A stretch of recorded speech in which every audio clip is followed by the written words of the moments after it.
How's it going, everyone? Tim here, Tier D Adventures. Hope everyone's all and well out there. As always, thanks for tuning in. Much appreciated. So we're going to continue on here with some more of our Scale Nationals videos. Today, we're going to talk about Class 3. Honestly, it's not going to take long. There is the rule section for Class 3. Nothing too crazy there at all. So we'll get started here, talk about the few rules it has, and then go over the truck and take a look at point section. So once again, I'm just reading straight off of the PDF for the Sorka rules here. And again, as soon as the website and everything is all up, I'll edit all the descriptions and get everything linked to Sorka. But until then, any of the PDFs for 2021 are good because there are no rule changes from 21 to 2022.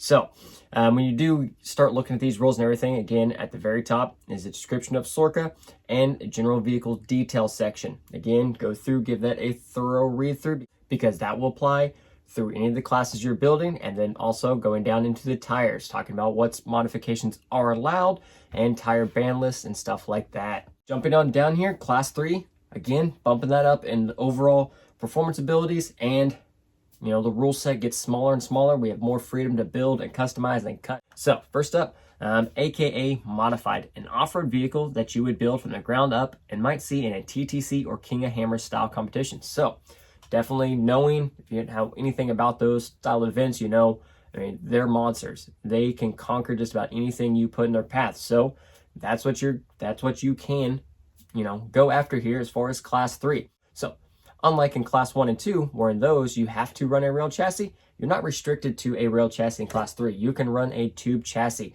So something like a Capra or a Wraith or a custom tube chassis, if you have acquired one or have the skills to build something like that, you have that opportunity. You have a little more freedom there to get creative and put some very cool trucks together.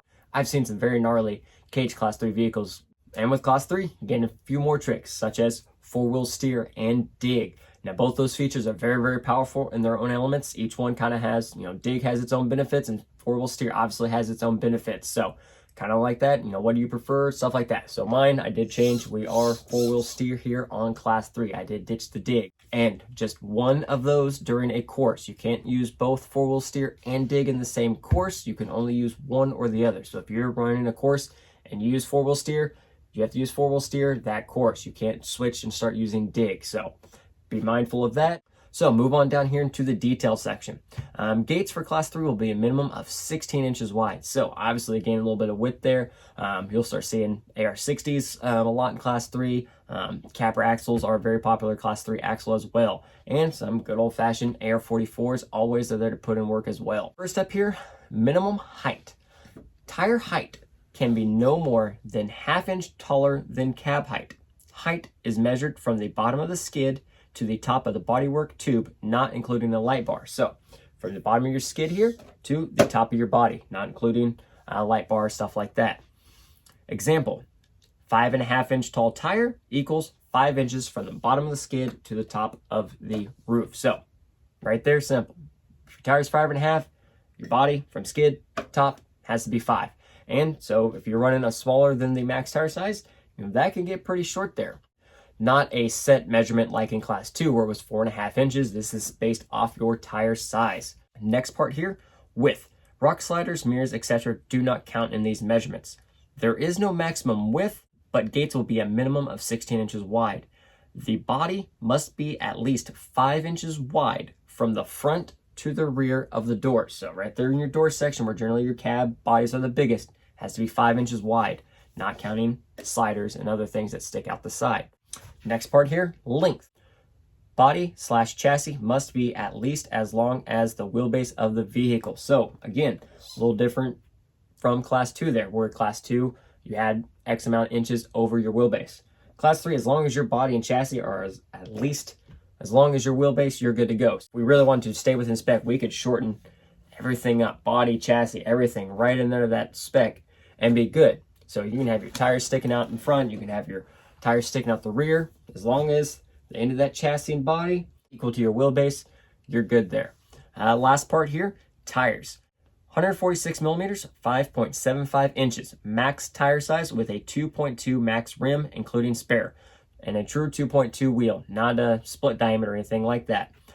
Tire modifications are permitted as long as the tire is no larger than 5.75 in diameter, measured off the vehicle, laying on its side. And all tire parts are from a legal scale tire. So, kind of back to tire modification. Class 3, again, you're really open. Start cutting, grooving, stuff like that. And like when it says parts, all parts are from a scale tire. Now, some things that people do is say they like the tread pattern of a tire a lot, but say the sidewall they feel is a little too soft or a little too stiff. And then tire B, they really like the sidewall. It's just perfect. But the tread pattern, not so much. So they would cut the sidewall out of tire B and then take the tread off of tire A and put them together to basically make a new tire. But again, so that's where it was talking about all parts scale. For example, the J Concepts Rupture is an illegal tire. So it stops people from, say, taking the tread pattern off the Rupture and then putting it on the sidewall of a legal tire. That's a no-go. We know the Rupture tread pattern. It's illegal. Tire's illegal now. So again, double check that tire ban list if you are looking at purchasing some modified tires or looking to modify your own tires. And just like that, those are the class 3 rules. So not much modifications, stuff like that. No, nothing crazy. Kind of get after it. So let's scroll on down here to the scale point section. I know I have to do some work here on mine. I'm still finishing up a few things, but let's see where we're at. So again, scale points are to be awarded at 50% of the vehicle's total value, rounded down if necessary, for an average 10-gate course. So first up here, body section. I'm actually running a Lexan body for class 3. So no hard body, no drop bed, no custom body points.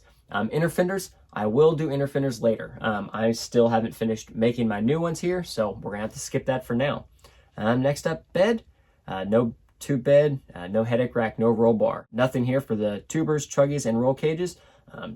Just basic here. Tube and plate accessories. All right, now I can get some points. Sliders. I do have metal sliders, both sides, so -3 points there. Bumpers. I do have a metal front bumper and a metal rear bumper. So, -3 points there. And also, speaking of bumpers, if you noticed during the rules and details, I mentioned nothing about bumpers. Not required for class 3, but again, easy scale points, so that's up to you. So, -6 points for metal bumpers. I do have a stinger there, so another -1. Fabricated 3D shock mounts, nothing. I do have a metal roof rack, so -2 points there, and no light bar because I have a roof rack. Interior. I do have a full interior. It is still in the process of being made, but it is all of its pieces. I have full interior, handmade. My dash is actually attached to the body here, so -4 points for a full interior and an additional -2 for handmade. And also I will gain -1 for an SUV cargo area because this is pretty simple just to make an SUV cargo area back here. Now, one thing when doing the SUV cargo area to gain your full interior points, that floor from firewall, dash, all the way back, it does need to be a complete floor. Like I said, it's not pretty. I'm still finishing up it. I got foam in there to lay down the shapes and everything I want. Then I'm going to pull it off, get everything cut out, and get it all put back together. Next up here, passengers and drivers for full interior. I do have a torso up only driver, so -2 points for my little trooper there. Next part here, suspension, drivetrain, and steering. No leaf springs, no multi-driven axles, chassis mounted servo. We do have a chassis mounted servo, so -5 points for that. Even though I am rear steer, it is servo and axle, so I don't get additional points for a rear chassis mounted servo. Next part here, functioning transfer case. We do have a functioning transfer case. We did change up the class 3 a little bit. We put in a Vanquish VFD transmission, which does gain transfer case points. So -4 points for that. Next up here, 3D engine. I do have a 3D engine. It says 3D engine must be in a reasonable location and appear to be powering the drivetrain of the vehicle. And which it is. Mine here is in the front and actually lines up pretty well with the VFD. So mine, for example, here, I do have a timing cover. I have the top part of the block. I do have both cylinder heads. I have intake manifold, and I do have an exhaust. And I have an oil pan underneath there. So this is a 3D printed piece that goes over my servo in the G-Speed laydown servo mount assembly. So actually comes out and looks pretty good. It does have its features, and it does have an actual oil pan. So for that, -4. Next up here, accessories. First up, non-functional, again, -1 each. maximum of -6. So for mine here, I have an exhaust for -1. I have a license plate back here for 2. I have rotors on all 4 wheels for 3. I have a gas can for 4, fire extinguisher, and a med kit for 6. So all 6 items there, good. Next up, functional, again, -1 each unless otherwise noted for a maximum of -8. And these are actual true functional items that you would find on a trail vehicle and that you could use during your course. So first up, I have a electric powered winch for 2. I have fair lead for 3. I have a hitch for 4. I have a tow strap.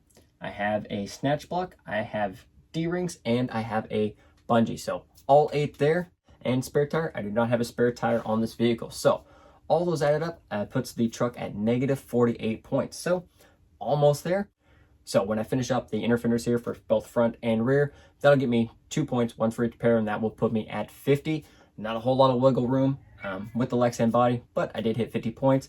And overall, I'm really happy with the truck. Only thing I need to work on here is a servo mount for the AR45 portal axle. I have a generic 3D printed one that you saw me install on the live stream, and I've broken one so far on my second one. I'm gonna get a new one ordered here soon, but just haven't quite got around to it yet.